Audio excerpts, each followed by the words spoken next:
આપણે ગઈકાલે સમય સંખ્યા વિશે ભણ્યા હતા, જે સંખ્યાને પી છેદમાં ક્યુ સ્વરૂપે દર્શાવી શકાય, કે જ્યાં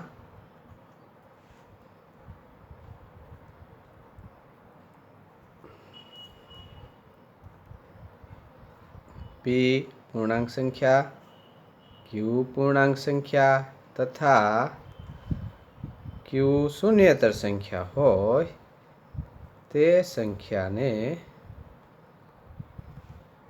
સમય સંખ્યા કહેવાય.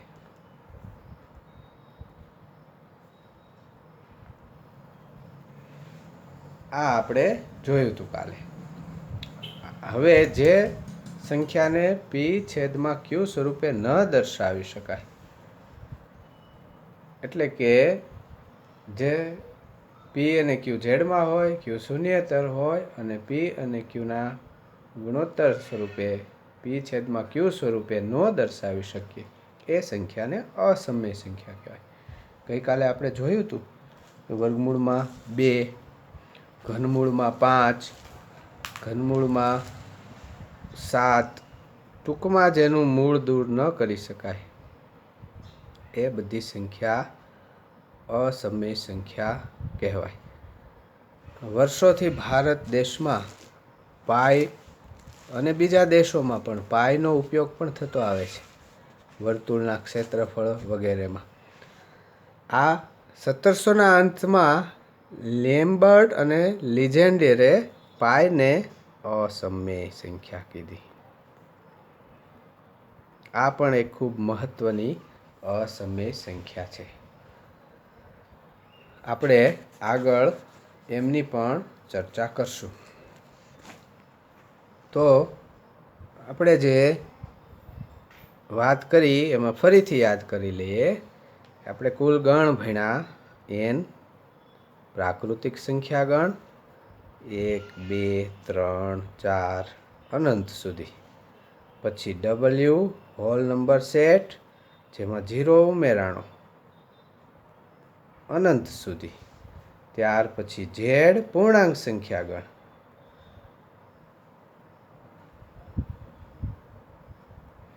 પછી ક્યુ સમય સંખ્યા ગણ,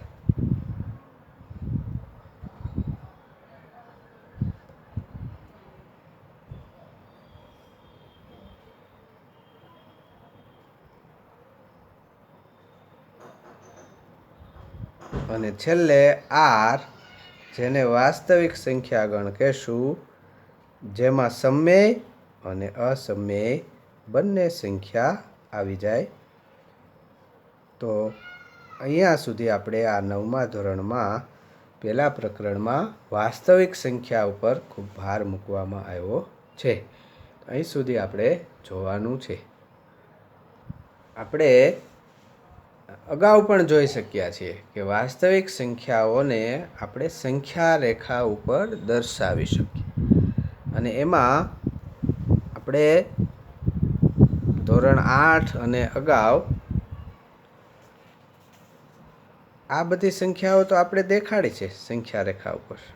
આપણે ઝેડની સંખ્યા એટલે કે પૂર્ણાંક સંખ્યાઓ અનંત સુધી આપણે બતાવતા. આ સંખ્યા રેખા ઉપર આપણે કામ કર્યું છે.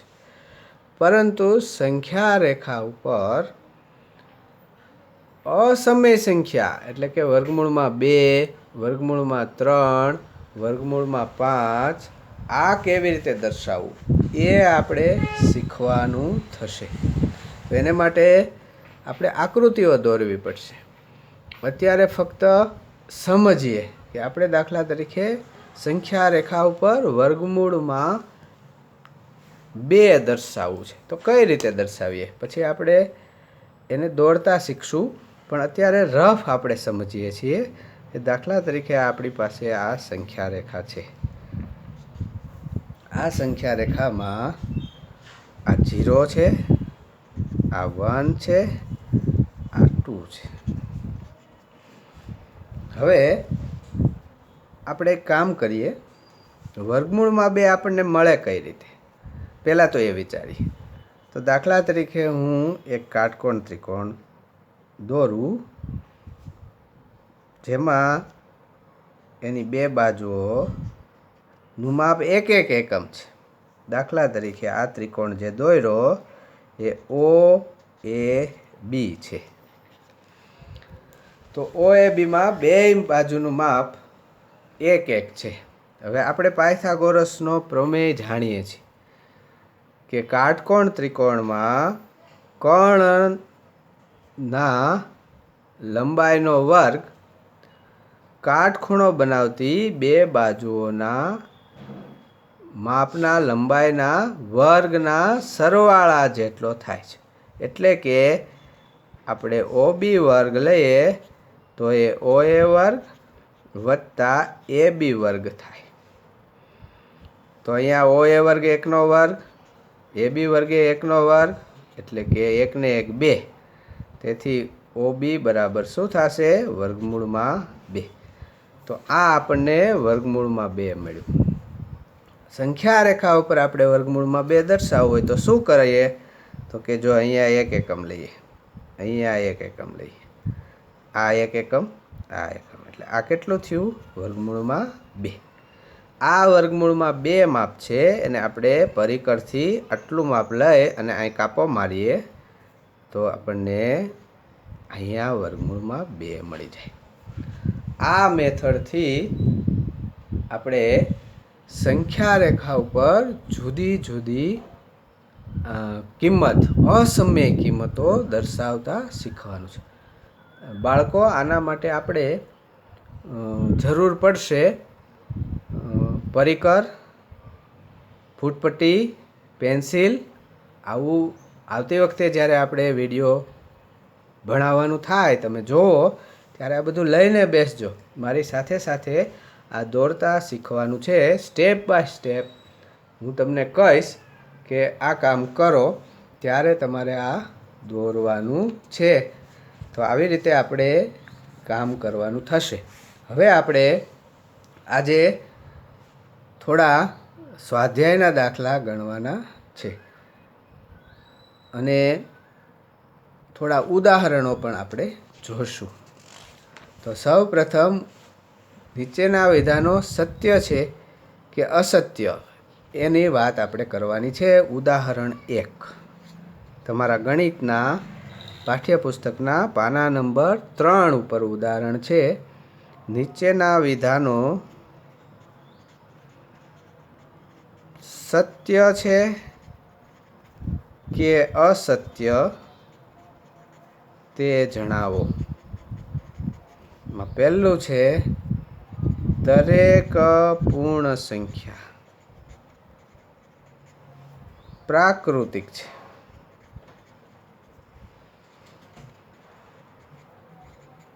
આ વિધાન અસત્ય છે કારણ કે 0 એ પૂર્ણ છે. 0 એ પૂર્ણ છે પણ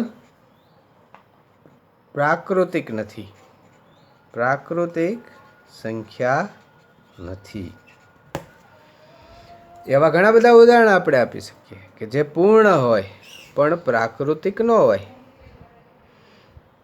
પૂર્ણાંક હોય. પૂર્ણમાં તો 0 એક જ કે જે પૂર્ણ છે પણ પ્રાકૃતિક નથી. અને એટલા માટે જ n ગણ અને w ગણ આ 1 ને કારણે, 0 ને કારણે અલગ પડે છે. ખ્યાલ આવ્યો તમને? તો પહેલું ઉદાહરણ. બીજું છે દરેક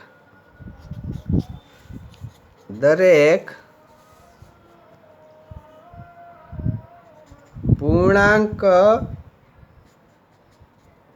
એ સમય છે. આ વિધાન સત્ય છે. શું કામે? તો કે સમય સંખ્યાની વ્યાખ્યા ઉપરથી કોઈ પણ સંખ્યા લઈએ. દાખલા તરીકે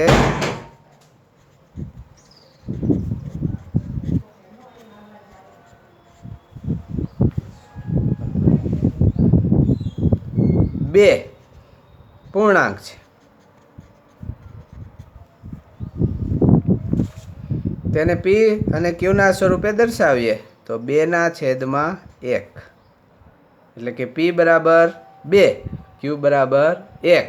Q શૂન્ય, આપણે સમય સંખ્યાની વ્યાખ્યા મુજબ Q શૂન્ય ન હોવો જોઈએ એક છે એટલે શૂન્ય નથી. અને પી અને ક્યુ બંને પૂર્ણાંક છે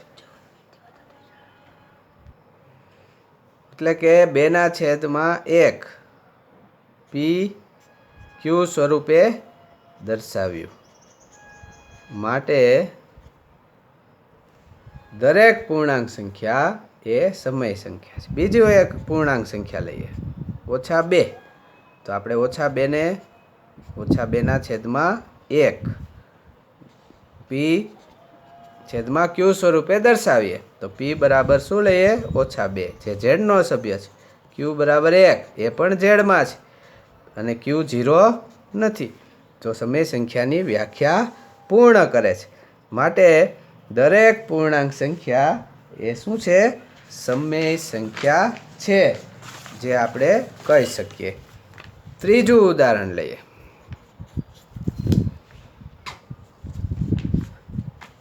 દરેક સમય સંખ્યા એ પૂર્ણાંક છે. આ ખરું છે કે ખોટું એ જોવાનું છે. દરેક સમય સંખ્યા પૂર્ણાંક છે. તો આ વિધાન ખોટું થશે. કારણ તો કે સમય સંખ્યા કયા સ્વરૂપમાં લખાય? દાખલા તરીકે p/q અહીંયા 3/5. તો આ સમય સંખ્યા છે. આ અપૂર્ણાંક સંખ્યા છે, પૂર્ણાંક નથી. આ કેવી છે? અપૂર્ણાંક. તો દરેક સમય સંખ્યા છે, દરેક સમય સંખ્યા એ પૂર્ણાંક નથી. દરેક નથી. 2 છે એ સમય છે પણ એ પૂર્ણાંકે છે, કારણ કે 2/1 એટલે સમય સંખ્યા થઈ અને પૂર્ણાંક થઈ. એટલે દરેક સમય સંખ્યા પૂર્ણાંક નથી, પણ સમય સંખ્યામાં જે પૂર્ણાંક સંખ્યા હોય એ સમય હોઈ શકે. તો આ રીતે આપણે વાત કરીએ. હવે ઉદાહરણ 2 છે કે આપણને કીધું છે કે સમય સંખ્યાઓ 1 અને 2 વચ્ચે કેટલી સમય સંખ્યાઓ છે એ શોધો. તો સમય સંખ્યાઓ અપૂર્ણાંક સ્વરૂપે દેખાડીએ તો આ બાજુ 1 મૂકીએ, આ બાજુ 2 મૂકીએ, બરાબર. પછી આ બંનેની વચ્ચે કોણ આવે? 3/2. તો 3 થઈ. આપણે કુલ 5 દેખાડવાની છે. તો આ બંનેની વચ્ચે કોણ આવે? તો આ બેનો સરવાળો કરીએ, છેદમાં 2 મૂકીએ તો 2 એમનેમ રહેશે. આ 2 લસાયો 5/2 અને આગળ એના છેદમાં 2.